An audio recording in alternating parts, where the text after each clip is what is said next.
किसी की हैसियत है कि कोई आरक्षण पर बात कर दे? मैं तो इससे पूछना चाहता हूं, देश के प्रधानमंत्री जी से पूछना चाहता हूं,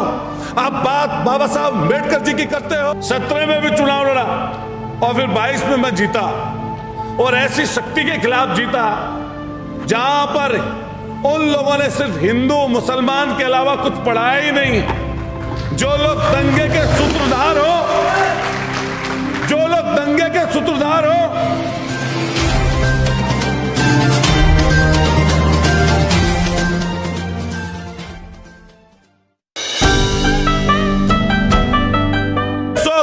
साल पुराना इतिहास याद करिए, जब गुलामी की जंजीरें इस देश को तो जकड़े हुए थी, लेकिन साथ साथ समाज के दबे कुचले लाचार शोषित वंचित इस बहुजन समाज को भी, जिन्हें सिर्फ और सिर्फ गुलाम से ज्यादा कुछ नहीं समझा गया, आज इस मौके पर जब हम देखते हैं तो वो उधर की ही तरफ हम लोग जा रहे हैं जहां कांग्रेस ने शुरुआत की थी निजीकरण की।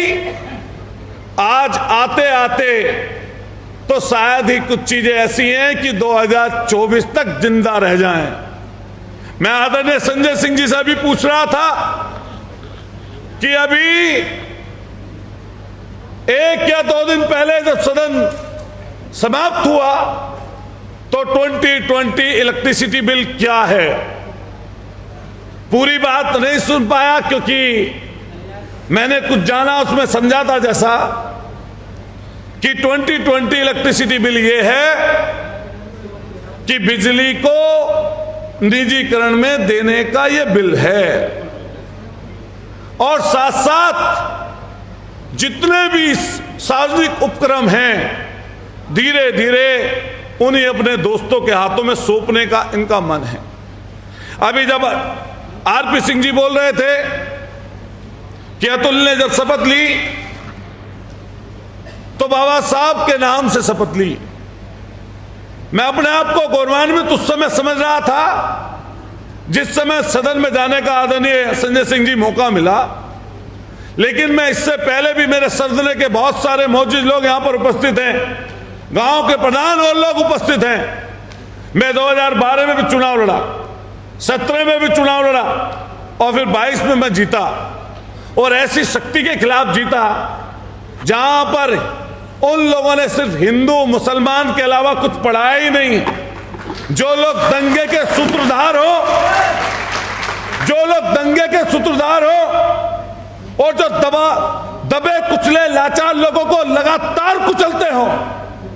लेकिन आज बहुजन समाज के लोग यहां पर बैठे हैं। मैं अपने आप को गौरवान्वित महसूस करता हूं और चिल्ला चिल्ला कर ये बात कहता हूं कि अगर आप मेरी मदद ना किए होते तो अतुल प्रधान कभी विधायक ना बना होता, कभी ना बना होता। मैं हर जगह बोलता हूं, लेकिन जब मैं आरपी सिंह जी सदन में पहुंचा और सदन में जब देखा कि कोई 8 बार का जीता हुआ है, कोई 9 बार का जीता हुआ है, कोई इतना पैसे वाला है, कोई किसी तरह की विरासत वाला है, और विरासत और कई चीजों से प्राप्त करके सदन तक पहुंचता है,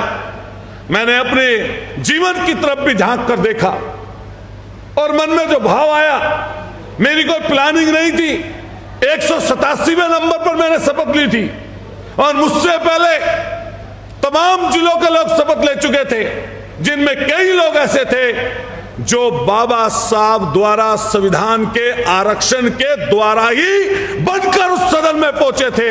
लेकिन उनकी हिम्मत कुव्वत इसलिए नहीं थी बाबा साहब का नाम लेने की कि कभी सरकार नाराज ना हो जाए। मैं जब देखता हूं सदन में और अपने जीवन के बारे में सोचता हूं, मां और बाप को बचपन में खोया, न विरासत, न पैसा, न धन, न दौलत, उन सारी लड़ाइयों को लड़ते हुए अगर उस सदन तक जाने का मौका मुझे मिला तो सिर्फ बाबा साहब भीमराव अम्बेडकर के द्वारा, संविधान द्वारा मुझे मिला, वरना मेरे जैसा व्यक्ति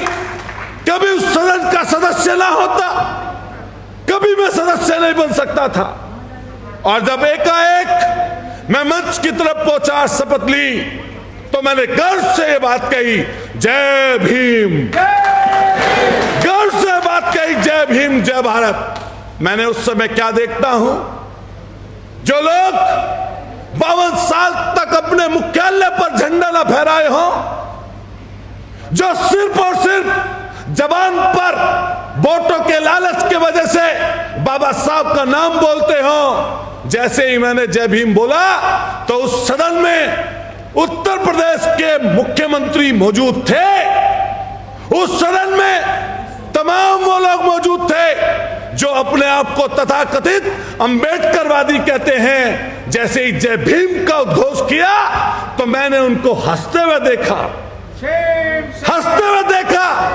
क्योंकि शपथ के बाद उद्बोधन, भाषण, वक्तव्य नहीं हो सकता था, नहीं तो उनकी आंख में आंख डालकर उसी समय उनकी हंसी का जवाब अतुल प्रधान देता, उसी समय देता। मैं आज का समय देखते हैं हम और आप